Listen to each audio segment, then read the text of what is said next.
Hey everybody, and welcome back to 365 Riffs for Beginning Guitar. We got the blues today, a classic from Otis Rush, I Can't Quit You Baby. It's got some nice strumming.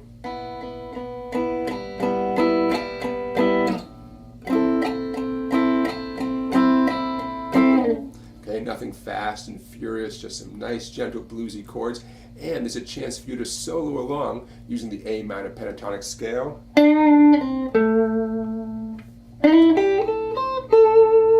I'm going to show you how to do that too. Here it comes. First, let's talk about the chords you'll need for I Can't Quit You Baby. Now, these are very jazzy blues chords, and they're going to be a little bit unfamiliar to some of you. That's okay. They're not necessarily hard chords. I'm going to give you some workarounds as well.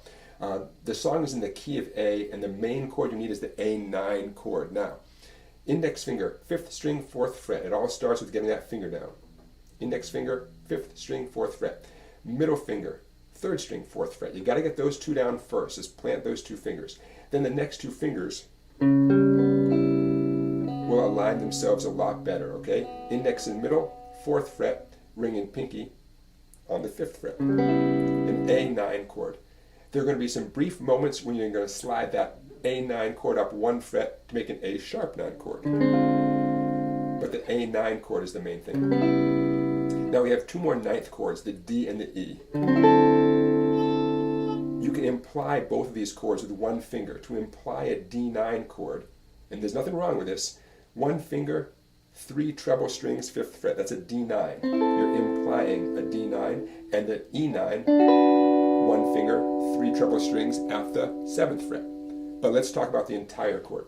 A D9, 3 treble strings, nice little partial bar with a ring finger. 5th fret, 3 treble strings. Now, let's add one more finger, index finger, 4th string, 4th fret. Now we have 4 strings. Work on that, get comfortable with that. I know this finger is going to feel a little bit weird. I'm putting a lot of pressure on my ring finger right there. See how it's bending almost like a ski slope, like that? Now, if you get that comfortable, middle finger, this is the tough one. Arching over the middle finger to only touch 5th string, 5th fret. Okay, now let's test it out. Let's see if the teacher here got this right. What I'm going for is the kind of grip where I get 5 clear ringing sounds. A little bit of pressure here, right? I want no dead sounds. Here it comes. Ooh, got to curve more. That's better. Okay. That's what I'm going for, 5 clear sounds, a D9 chord. And slide it up 2 frets, 1, 2, for an E9 chord. Let's try this with the E9. Not bad. Don't beat yourself up if you get a dead sound now and then, right? It happens. Okay, so those are the chords you need. A, 9, and A sharp 9. D9 and E9. And don't forget those chords can both be implied. Nothing wrong with that. All right, now let's get into the actual song and how you're going to sequence those chords and how you're going to strum them. Here it comes. So as we get into the strumming of the tune, here's a couple of things to keep in mind. Your strumming rhythm is largely going to be based on this kind of feel. Watch this. I'm going to do the D9 chord. Blueberry, blueberry, blueberry pie. I know it sounds dumb, but there's the 10 strokes and the best way to conceive of those 10 strokes. All downstrokes. Blueberry, blueberry, blueberry pie. Okay, you're going to be doing that a lot or very closely related strumming to that. Sometimes you put in a little hiccup. Watch this. I'm on the A9. Blueberry, blueberry, blueberry pie. Blueberry, blueberry, blueberry pie. Hear that little hiccup right there? That's the time you go up to the A sharp 9 for 1 stroke and then back again. Okay, that's sort of this bonus 11th downstroke right before you go back to the tune. Okay, now I'm going to play through this and you'll hear how it all makes sense. So there's my reference point for the vocals. 1st string, 5th fret, the note A. The song begins vocally on the note A, and musically it begins on the A9 chord. So we have 1 stroke in the A9 chord. Oh, I can't quit you, babe. To the D9. Here comes those blueberries. Ready? D9. I got to put you down for a while.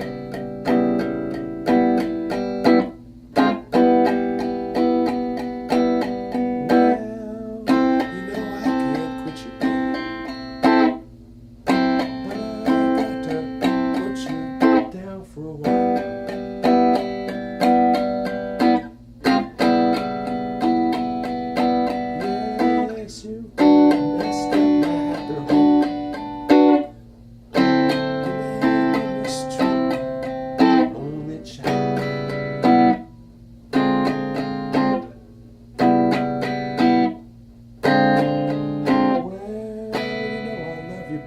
Okay, so little trick there at the end. You saw my blueberry pie on the A9, moved up one, did another blueberry pie. Right, that's how the 12-bar blues ended. By the way, this song has a basic 12-bar blues form, and you saw me go blueberry pie, blueberry pie. That's how the form ends, and then we go into the second verse with that consistent.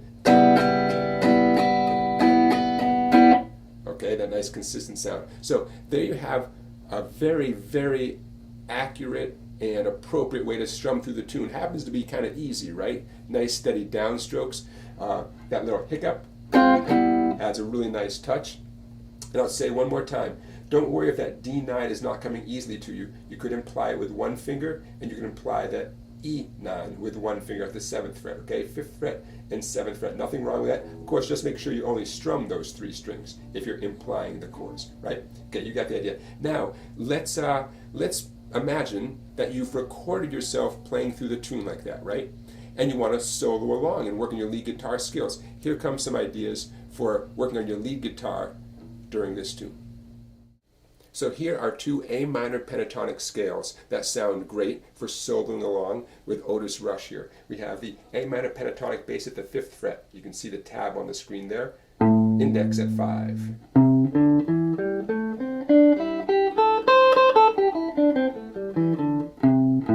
Okay, so there you have the A minor pentatonic bass at the 5th fret in 5th position. A great riff in this position, by the way. I'm putting my ring finger 7 on the 3rd string. My other 2 fingers on the same string to help with this bend release.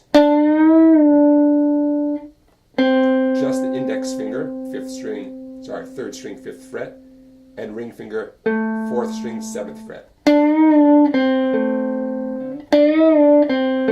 My index finger is being planted right there.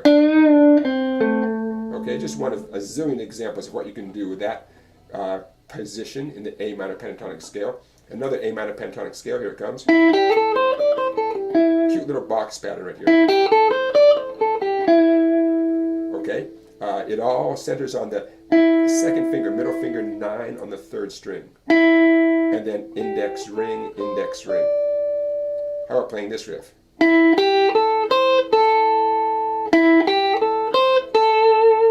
Give a little vibrato to that final note.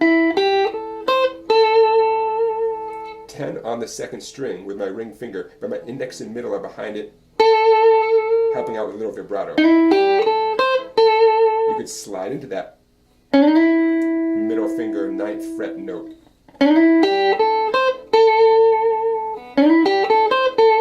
Okay, just some ideas here for having some fun as a lead guitar player playing along with Otis Rush here. Alright everybody, that does it for today's Riff of the Day. Please give this video a thumbs up. Please subscribe to my YouTube channel. Please check out my website down there. And this is one more on my list of 365 riffs for beginning guitar. Check out the playlist at my YouTube channel. And I hope you enjoy every single one of them. I will see you tomorrow for another Riff of the Day.